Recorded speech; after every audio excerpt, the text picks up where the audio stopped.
दोस्तों doctor summer मुबारक के मुताबिक जब भी किस मुल्क में कोई मिसाइल टेस्ट होता है तो पूरी दुनिया के सैटेलाइट इस तजर्बे पर नज़र रखते हैं और इस मिसाइल की सलाहियत और दुरुस्ती मॉनिटर की जाती है।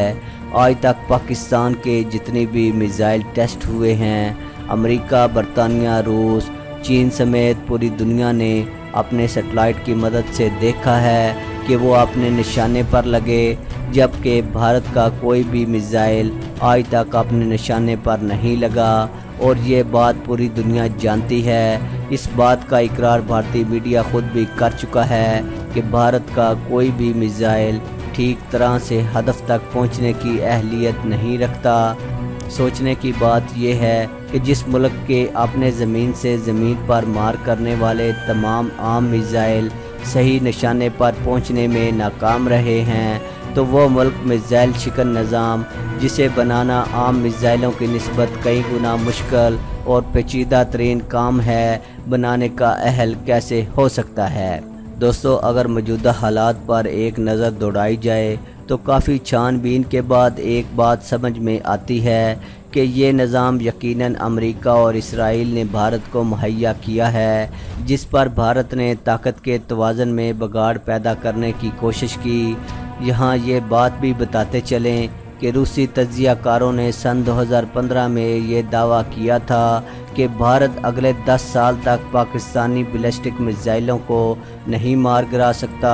याद रहे, भारत का हर तीसरा हथियार रूस से दरामद शुदा है और रूस भारतीय दिफाई निज़ाम को बहुत बेहतर तरीके से जानता है। दोस्तों, अब हम आपको पाकिस्तान के अल खालिद टैंक और भारत के अर्जुन टैंक के बारे में कुछ बताते हैं। दोस्तों, अल खालिद टैंक और भारतीय अर्जुन टैंक की ऑफिशियल ज़राए से तस्दीक शुदा रफ्तार 72 किलोमीटर फ़ी घंटा है। दोनों टैंक 6 से 8 गोले फ़ी मिनट के हिसाब से दागते हैं। अल खालिद टैंक अपनी मेन गन से मिसाइल फायर कर सकता है, जबकि भारतीय अर्जुन टैंक में ये सलाहियत मौजूद नहीं। अल खालिद टैंक की मेन गन 125 mm की है, जबकि अर्जुन टैंक 120 mm की मेन गन से लेस है। अल खालिद टैंक में ऑटोमेटिक लोडिंग सिस्टम मौजूद है, जबकि भारतीय अर्जुन टैंक में एक सिपाही खुद मेन गन में गोले लोड करता है।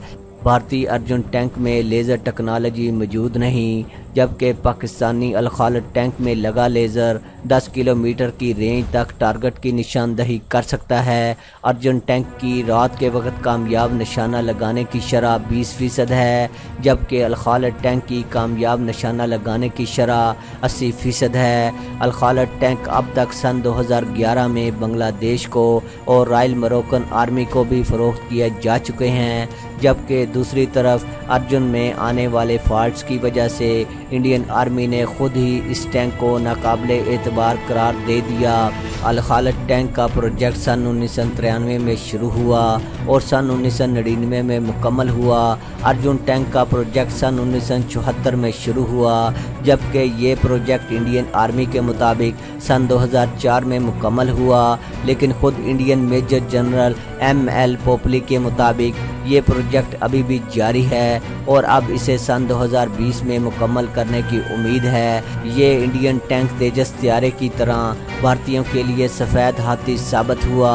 एक अर्जुन टैंक तकरीबन 8.1 मिलियन अमेरिकी डॉलर का तैयार हो रहा है, जबकि अल खालिद टैंक 5 से 6 मिलियन अमेरिकी डॉलर में तैयार होता है। भारतीय कहते हैं कि हमारा अर्जुन टैंक पूरा मुल्की साख्ता है, लेकिन हकीकत इसके बरक्स है। अर्जुन टैंक का इंजन फ्रांसीसी साख्ता, जर्मन साख्ता मेन गन, रूसी साख्ता डिज़ाइन, हत्ता के गोले भी इसराइली साख्ता हैं, जबकि पाकिस्तान का अल खालिद टैंक रूसी साख्ता इंजन के अलावा बाकी तमाम आलात पाकिस्तानी साख्ता इस्तेमाल करता है। याद रहे, पाकिस्तान ने नाइज़ा नाम का ख़ास राउंड गोला बनाया है, जो कि 550 मिलीमीटर की टैंक की सख्त तरीन दीवार को चीर देने की सलाहियत रखता है। कहा जाता है कि ये राउंड ख़ास भारतीय T-90 टैंक को ठिकाने लगाने के लिए बनाया गया। इस राउंड की अफेक्टिव रेंज 2 किलोमीटर है, लेकिन अल खालिद की मेन गन किसी राउंड को 7000 मीटर तक फायर कर सकती है। दोस्तों, अब आते हैं भारतीय अफसरान के अपने अर्जुन टैंक के मुतल्लिक़ बयानात पर। جو کہ گوگل پر بھی مل سکتے ہیں۔ میجر جنرل ایم ایل پوپلی کے مطابق بدقسمتی سے ارجن ٹینک توقع سے زیادہ وزنی ہے۔ فرانسیسی انجن جرمن مین گن لگانے کے باوجود یہ ٹینک انڈین آرمی کے معیار پر پورا نہیں اترا۔ بہت زیادہ وزنی ہونے کے باعث اس ٹینک کی منتقلی میں مشکلات پیش آتی ہیں، جو کہ اس کی صلاحیت کو متاثر کر رہی ہیں۔ میجر جنرل ایم ایل پوپلی کا کہنا تھا، میرے خیال میں بھارتی دفاعی ادارے DRDO کو پاکستانی ماہرین سے تجربہ حاصل کرنا چاہیے۔ میں سمجھتا ہوں کہ ملکی ساختہ ہونے کا مطلب یہ ہے کہ جیسے پاکستان نے الخالد اپنے ملک میں تیار کیا۔ دوستو، مارچ سن 1990 میں Indian army chief of staff general VN Sharma, جو کہ آرمڈ ایکسپرٹ بھی تھے، انہوں نے ارجن ٹینک کی ایک پروٹوٹائپ کا معائنہ کیا اور بعد میں میڈیا سے بات کرتے ہوئے کہا، زیادہ سے زیادہ 1100 میٹر کے فاصلے پر 5 میٹر بڑا ٹارگٹ رکھا گیا۔ ارجن ٹینک کے 5 میں سے 3 گولے ٹارگٹ کو لگے، جبکہ یہ ٹینک حرکت کرتے ہوئے ٹارگٹ کو نشانہ لگانے میں ناکام رہا۔ اس ناکامی کے بعد اس ٹینک کو دوبارہ بنانے کے لیے کہا گیا۔ اس کے بعد سن 1996 اور سن 1997 میں اس کا ٹرائل کیا گیا، لیکن یہ ٹینک دوبارہ بری طرح ناکام ہوا۔ اس دوران پتہ چلا کہ ٹینک کا فائر کنٹرول سسٹم اتنا گھٹیا ہے کہ وہ 72 ڈگری پر ہی کام کرنا چھوڑ دیتا ہے۔ خیر، اسے دوبارہ بننے کے لیے بھیج دیا گیا۔